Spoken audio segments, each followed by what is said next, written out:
and welcome to Knit with Hannah. I'm Hannah, I'm here with Knitting Nest to help you knit with ease, confidence and joy. And let's talk today about knitting abbreviations and knitting patterns where they just go on and on and on and on and on and you can't decipher them. I honestly have lost count of the number of emails I've said, help, I don't understand what this means. So let's talk about it when it feels like gobble-de-goop. And you just cannot get what it's supposed to say, or there's so much of it that it's overwhelming. We're going to do that today, and we're going to dissect them and actually make it easier for you to then knit following these types of patterns. Let's take a look at the individual lines of abbreviations that I've set up so that we can have a look together. Right then, this is a good place to start. Square brackets here, and they can appear in a very specific context, and that is when you are knitting different sizes in a pattern. So as you move across the line, what you can actually do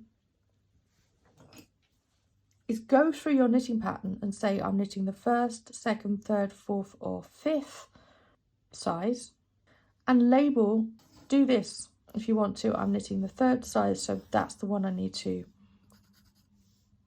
take note of. That will be very helpful for you. So let's just chop this up. I'm going to chop it up so that we don't see the commas. So the commas are there. It's the commas that are relevant here in every knitting pattern because they separate the pieces that we're doing.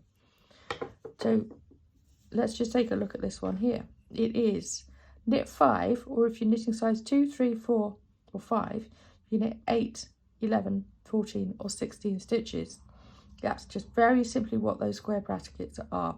Sometimes you will get this and it will be a round bracket, but some knitting pattern writers will use square brackets. And there may even be a comma instead of a double colon there. Okay, so that is the simplest part of different sizes.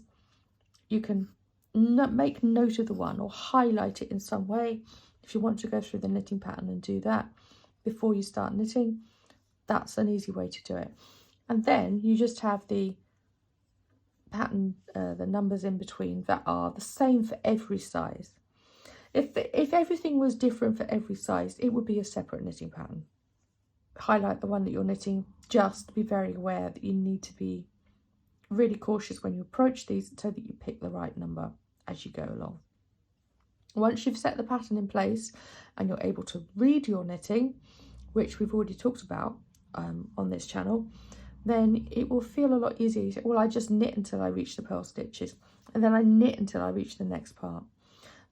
But if you're not aware of that and you really want to keep track of the numbers, or you're setting yourself up to begin that process of reading your knitting through the rest of the pattern, then you need to make sure that you know which number of stitches you're knitting. Okay, so that is the different sizes. That's what those square brackets can mean. Okay, now this next one is fun. I don't know about you, but I've seen asterisks in knitting patterns before, and what it simply says is this.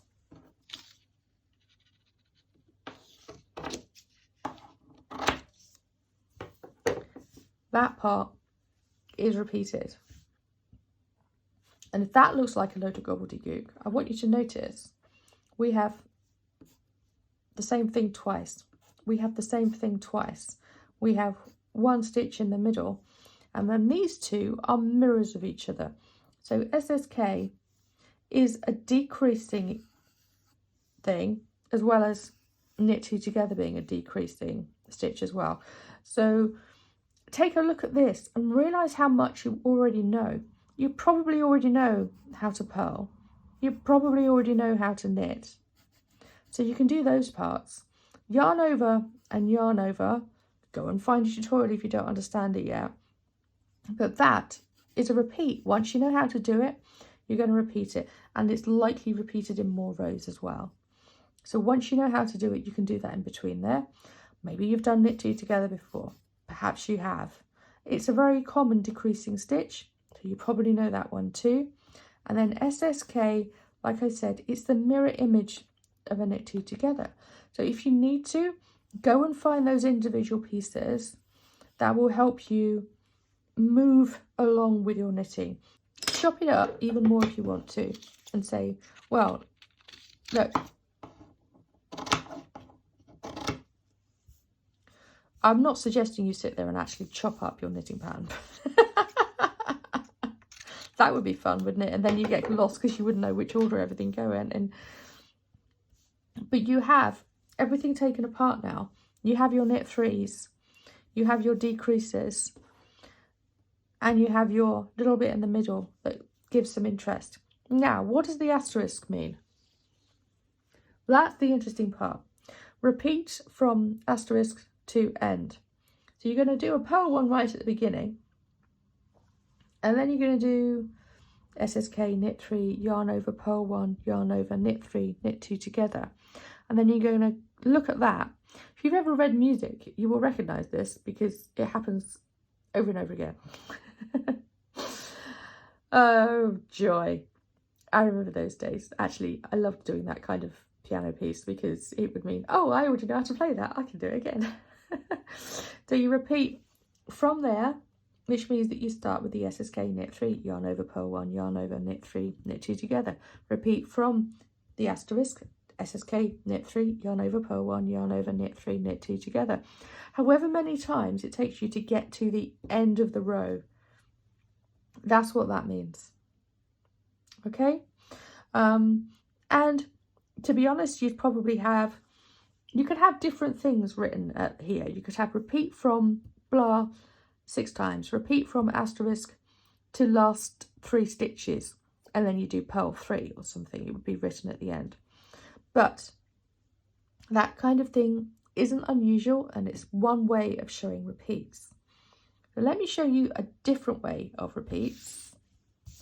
We have the asterisk. We can have the brackets as well.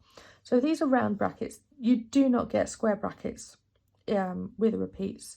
I've never seen square brackets with repeats unless you're doing a repeat within a repeat within a repeat or something like that. And you need to identify the difference between them. Like I showed you before, the square brackets is more often used for different sizes. But if you're doing a simple one part of the row is repeated, it's just a round bracket. It's unusual to see square brackets for repeating. So we could break this up again. Let's break it up so that we see it like this. You know how to knit 1, purl 1. You probably know how to purl 1 and knit 2. That looks nice and easy. And then in here, maybe you need to look up SSK. What is that? How do I do it? I'm confused. Purl 2 together. Maybe you've done it before, maybe you haven't. But once you understand them, you're going to be repeating them 6 times across that row. So you do knit 1, purl 1, SSK, knit 4, purl 2 together, SSK, knit 4, purl 2 together, SSK, knit 4, purl 2 together, SSK, knit 4, purl 2 together, all the way through until you've done them 6 times. I wish I'd written 3 there now. And then at the end of the row, you do a purl 1 and a knit 2. There you go. Doesn't that sound good? So you're breaking up whatever is in that bracket. And like I said before, you can say, I don't understand that, help. And then you can even look at the bracket and notice that that is 6 times.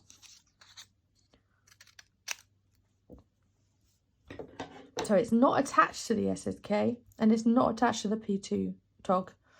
They are individual parts of the pattern, and it's a bracket that's representing the 6 times. It's representing the repeat. So just be aware of that too.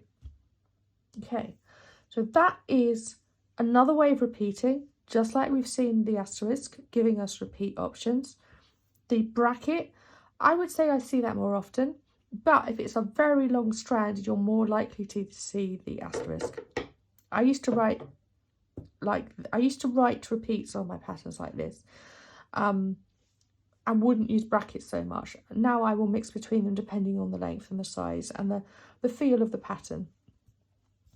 Okay, now we talked about repeats over in a video a few weeks ago. And repeating in patterns, if it's this complicated a row, the likelihood is that it's going to be part of a longer strand of rows that are then repeated as well. So once you've knitted this, maybe you do have another 7 or maybe 9 or 10 rows, and then you repeat that. So you're going to go back and knit this again, and that will mean that understanding this type of pattern with the asterisk, with the multiple pieces of yarn stranded together, multiple pieces of abbreviations stranded together, it will become easier because you're going to repeat yourself, and then in maybe 7 rows time, on the 8th row you'll do this one again, and then you'll do this one again after another 7 rows.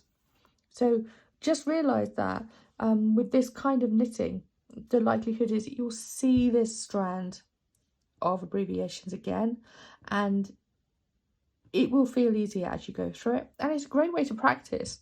SSK, K2 Tog, yarn over will feel a lot easier once you've done this. And it will introduce you then to more options in your knitting, and you'll be able to do different things.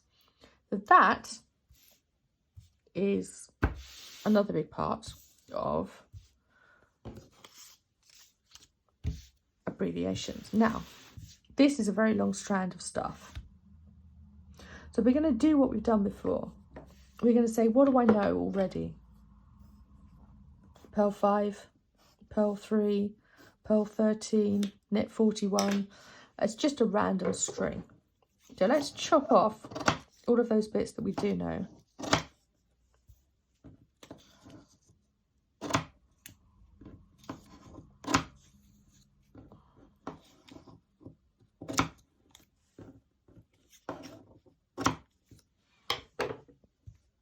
So in between those purls and the knits, we have C for F, C for B. And look at that, it's the same thing, but it's a mirror. C for B, C for F. We then have C5B and C5F. So they're very similar. These are mirror images of themselves, of it. You know, just stick those together. It's kind of, oh, okay, that feels a lot easier because I'm doing that twice. So once you know how to do a C4B, you're going to do it multiple times. Once you know how to do a C4F, you're going to do that multiple times. This is more interesting. It's a C5. So go and find out how you do that. And of course, with every knitting pattern, the abbreviations are explained in the pattern too. You're going to have an abbreviations list with the instructions on how to do those things. With cabling, it's actually quite easy to write out how you do a particular cable without looking up a tutorial if you don't want to. And that will be in the instructions abbreviations list, the abbreviations guide at some point in the pattern. It'll be at the beginning or the end of the knitting pattern more likely, or at the end of the book or something like that. So you'll find all of these things individually, come back to it and say, okay, I'm going to take my time doing this first row. It looks like a bit of a squeeze. I'm not really sure how I do it, but purl 5 I can do. Once I've done that, I know I can do that. And then once I've done these, I kind of few. But like I said with the others, the likelihood is if you're cabling, you're going to come across this exact same row, or just this row, but the number of stitches at the end might be different if you're increasing somewhere or something like that. And it will mean that you're going to say, okay, I did that before. I'm going to repeat it now, and it feels a lot easier. So that's something to really note too. It may feel difficult the first time through, but as you get more and more understanding of all the different abbreviations, the multiple times you repeat it, the easier it will feel. Okay, so that was our gobble-de-goop. I hope you had fun with that. Now we've broken it up, and I want you to say that's exactly what you need to do. Recognise how much of this you already know. Recognise how much of this you can sit there and say, hey, I know how to knit already. And there will be parts of it where you look at it and it does feel overwhelming. But see how many commas there are, look where it feels okay, look where it feels easy, and only notice those parts of it where you need to learn something new. Those little parts of it, you will find the tutorials somewhere. I mean, you'll find them on YouTube. I've got so many of these things on my channel as well, so if you want to go and find them, dive into them there. And if you want more support going through these kind of things, then you can always come into the membership. And if you find some kind of abbreviation in a knitting pattern that's driving you crazy, we can break it up together and I can give you more guidance towards it. But also, go to workshops, take digital knitting courses. All of these things will help you just introduce them into your knitting slowly, so it doesn't feel so overwhelming as you start one thing. To be very British for a moment, you will start to see the wood for the trees. By breaking it up, seeing what you do know, seeing what you don't know, and learning one step at a time, it makes abbreviations gobble-de-goop actually feel not like quite so much that you're walking through custard. You're knitting something that feels easier, you feel more confident about it, and you actually find that this kind of knitting will bring you joy because you're so thrilled with the kind of exciting knitting that you're creating. Right there, that fabric in front of you is a lace scarf or something. It's actually, you're not trying to shape at the same time or add beads or change your yarn colour constantly. You're literally just sat there going, hey, I'm interested in learning about lace knitting, so I'm knitting something that's lace knitting, and I'm learning all of the different parts of it one step at a time. Do be aware, if you want to learn more of this kind of thing, I have lots of courses over on the Academy. There's lace knitting, cable knitting, circle knitting, and all of the different knit-alongs as well have very specific abbreviations relevant to them, along with the Fair Isle as well. So do go and have a look at them if you want to take part. As a knitter, you can go through some of those courses if you really want to get some of those abbreviations down, and you will understand them a lot more easily if you're following me, knitting every step of it with you. So that's something to do too. But please break it up and recognise how much you know already. This really is part of it. Look at the abbreviations guide and look at where the commas are, and that is an individual stitch technique in each part of it. Like you saw, so much of it can be knit 1 or purl 3, something like that.